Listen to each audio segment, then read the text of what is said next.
बीड जिल्ह्यातील परळी शहरातून एक अत्यंत खळबळजनक आणि संतापजनक घटना समोर आली आहे। पुणे शहरातील विषारी हातभट्टी दारूकांडात झालेल्या मृत्यूनंतर आता तशीच धक्कादायक पुनरावृत्ती बीडच्या परळी शहरात घडली आहे। परळीमधील साठेनगर भागात एका तरुण युवकाचा विषारी हातभट्टी दारू पिल्यानं मृत्यू झाल्याची घटना उघडकीस आली आहे आणि या घटनेमुळे संपूर्ण बीड जिल्ह्यात एकच खळबळ उडाली आहे। संतप्त नातेवाईक आणि महिलांनी थेट परळी पोलीस स्टेशनमध्ये धाव घेत ठिय्या आंदोलन सुरू केलंय।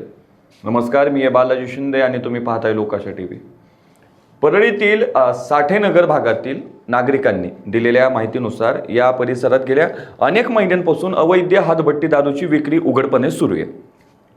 दारूबंदी व्हावी यासाठी स्थानिक महिला आणि नागरिकांनी अनेक वेळा पोलीस प्रशासनाला निवेदन दिली, मोर्चे काढले, मात्र स्थानिकचं पोलीस प्रशासन या तक्रारींकडे जाणीवपूर्वक दुर्लक्ष केल्याचा सध्या आता आरोप होतोय। पोलिसांच्या याच हलगर्जीपणामुळे आज एका निष्पाप तरुण युवकाला आपला जीव गमवावा लागल्याची भावना नागरिकांनी व्यक्त केली आहे।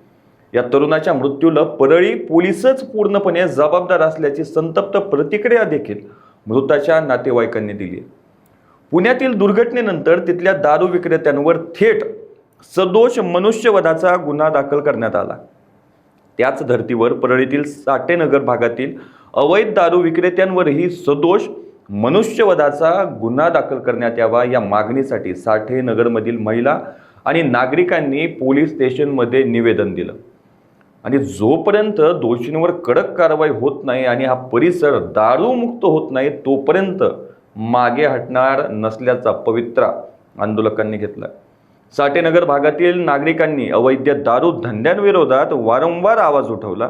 पोलिसांनी याबाबत अनेकदा लेखी आणि तोंडी माहिती देण्यात आली होती, मात्र पोलिसांनी वेळीच ठोस कारवाई केली नाही। आज एका तरुणाचा बळी गेलाय, याला पोलिसांचं दुर्लक्षच कारणीभूत आहे।